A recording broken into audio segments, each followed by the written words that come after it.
गोमाता आहे, हिला गोमाता धोक्यात आहे असं जाणवतं. ही कचरा रोज प्लास्टिक खात आहे, याकडे लक्ष देण्याची आवश्यकता आहे. ही एकच गोमाता सध्या मांडोगण फराटामध्ये आहे. ही अपंग असल्यामुळे तिला घरोघरी जाण्यास त्रास होतो. त्यामुळे तिला या जागेवरतीच तिच्या खाण्याची व्यवस्था होण्याची आवश्यकता आहे. ती रोज गावातील प्लास्टिक खात आहे.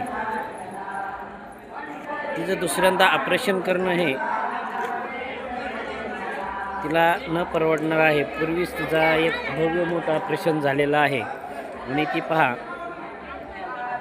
प्लास्टिक खात आहे. तरी गोमाता भक्तांनी मुठभर चारा या गोमातेसाठी का आणू नये?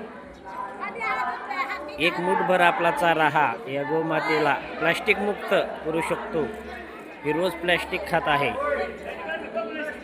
तरी एकच गोमाता राहिलेली आहे.